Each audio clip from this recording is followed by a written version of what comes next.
So this will be the long-awaited post-op video situation, in which, as you know by now, the last video that was given to you guys, I kind of gave you guys snippets and kind of told you guys about my experience. So here is pretty much the same thing, except for this is my post-operative situation, in which you would see the recovery house. Wanna get to the bag, we on the same page, you the same way. Only keep the fam around me, so let me know what it's gonna be. I don't plan on getting. Not only will you see the recovery house, but I will share my experiences throughout the recovering process. I will also show you guys the drain removal. I paused the video right here to introduce my post-op series, in which this series I will link the playlist at the top so that you don't have to kind of scroll through and try to find the videos. And also, please turn your notification bell on to be notified when this video is uploaded. Make sure you like, comment, subscribe, and share with your friends. Not only that, in this weight loss series, I will talk about my hair falling to freak out. I will talk about going back to the gym, things I wish I had known prior to weight loss surgery, gallstones, anemia, cycles after the weight loss surgery, just so many different topics, especially since I had an OAGB, which is the one anastomosis bypass. Not too many people have, but it's about the same recommendations and post-op for VSG and bypass, just to give a little intel. I would also tell you how I felt in relations to the drain being removed. Like, how did it feel? Did it hurt? Or anything like that. Remember me telling y'all in the other video how I felt like I got swindled for the second time? I'm gonna tell y'all about that experience, and y'all or whomever, like I said before in the other video, do not come for me. This was my experience. Don't mean you're gonna have the same experience. It's just something to keep an eye out on. Maybe it was an honest mistake, but I felt some type of way, and I don't think it was an honest mistake. I really think that we don't get to that later. But yeah, we're gonna talk about my post-op situation. I'm showing you guys the recovery house. I'm letting you guys know what I ate. I'm gonna let you know how can you not be bored, what can you bring, things like that can appease you while you're there. Okay, so with that all being said, let's get into the breakdown. So I know what you saw earlier, and now we're getting down to the breakdown of the post-op situation. I do have notes so that we can kind of stay accord. So let's just get into it. Oh, if you see me smacking or whatever like that, please don't mind. I really love Weightloss, although I don't have a cold. I really love the flavor of it. Also, don't mind my nails. Two of them jokers just decided to leave. So, you can subscribe to the nail fund. Just subscribe wherever the subscription button is. Okay, so after surgery, okay, you know, this is post-op. After surgery, how did I feel? I felt honestly weird. Like, I could feel my insides weird. Like, I could feel my intestines, my stomach, whatever they did in the inside, I felt it. Like, I didn't feel it through the surgery or anything like that. But after the surgery, I felt it. Like, actually feeling the organ, I think I felt the organ. Like, the first thing I got was like some water.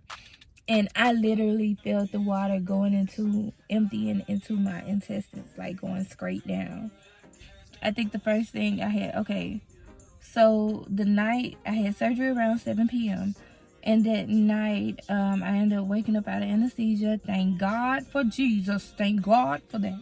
So this device here is called an incentive spirometer, and it is a medical device used to expand your lungs. Especially coming out of a surgery like this, you do not want to have a lapsed lung.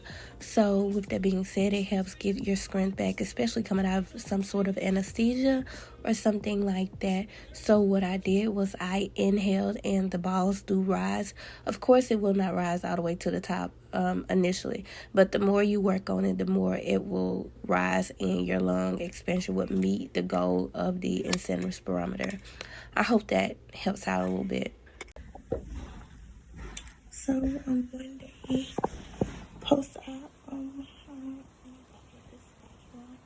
and I'm going to keep you guys updated and show you my transfusion. So right now I have like a JP dryer.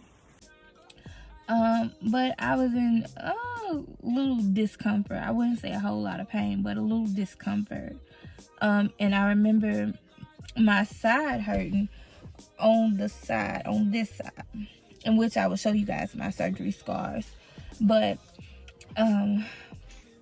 my side was hurting, and I tried to kind of move around a little bit, and that just didn't seem to help. And the only thing that helped me was the nurse. First off, the nurse care there was impeccable, better than the USA. I'm just, well, not my care, but relatives who I've saw get care, it wasn't the top tier compared to the care that I received. My honest opinion, although I don't give that type of care. But the bad type of care, that's what I'm talking about. If y'all see this crazy tail fly, just know I'm in the country. For one, I've opened my door and let down the windows, and he still won't get out. So he want to be a friend. But anyways, the nurse she warmed up a saline bag, a bag of normal saline, which is just an IV bag. She warmed it up, and I put it on my side. So like supposedly a heating pad that was manually conscried. It worked perfectly for me. Although I did experience some sort of gas pain, I want to say. They didn't give me any gas medication, but I popped 2 of those gas X's. I did, and it seemed to have worked oh so well.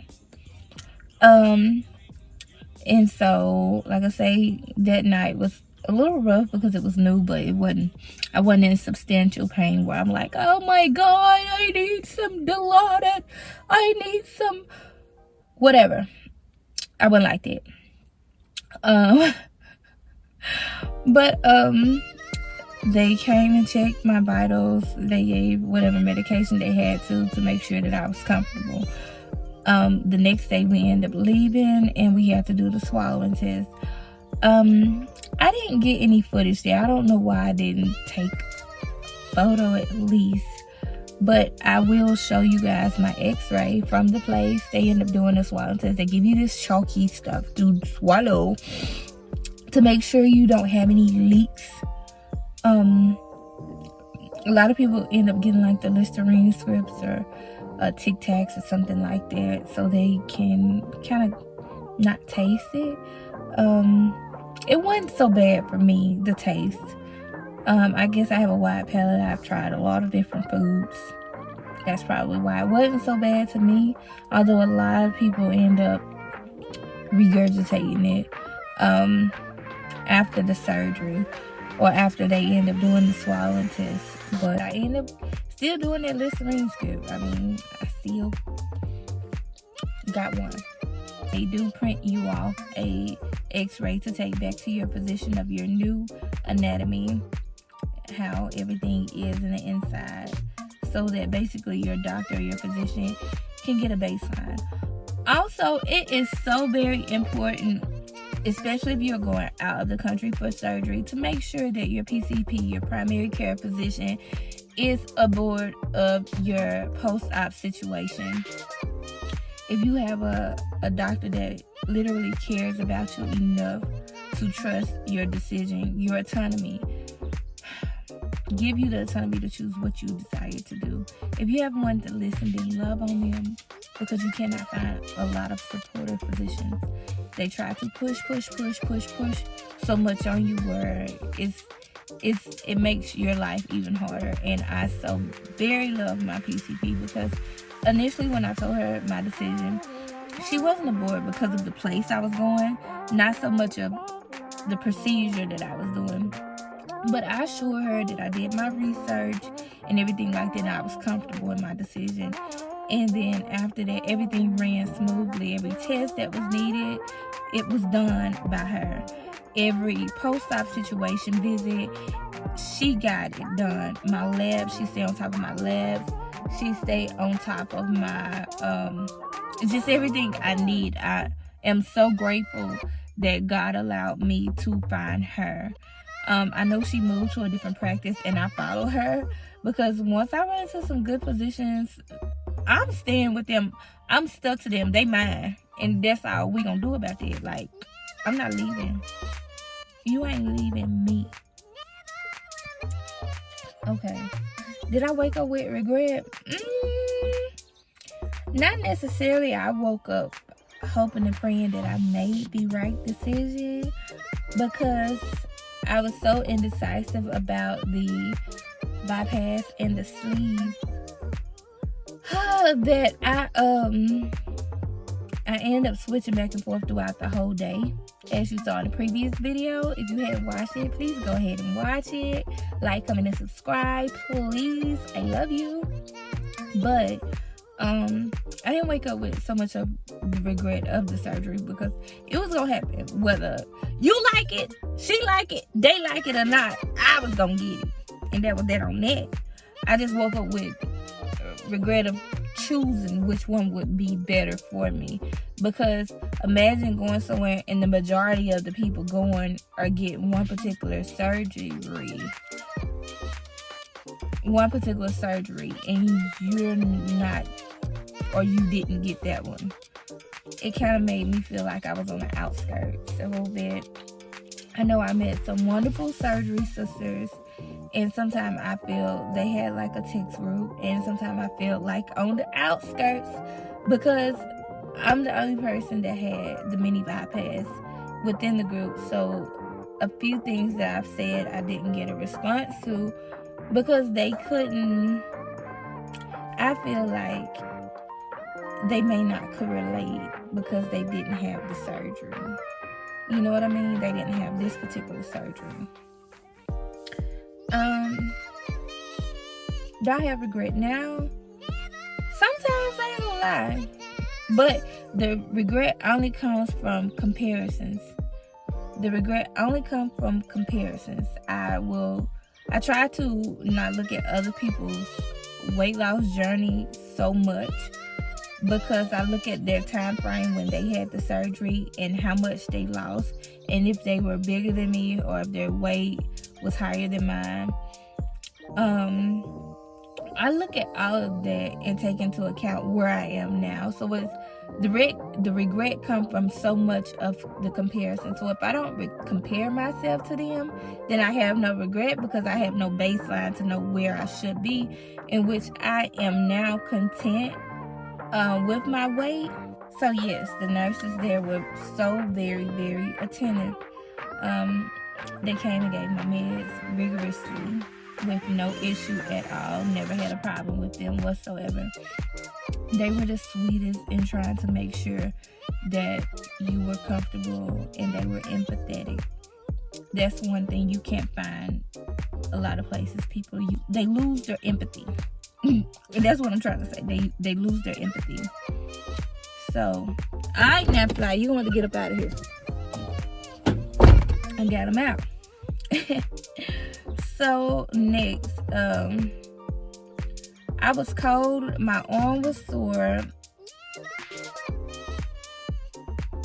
My arm or my side? I said I couldn't remember in the notes, but I was cold a little bit, but I warmed up. I had a blanket and stuff like that, and it was saying my arm was sore.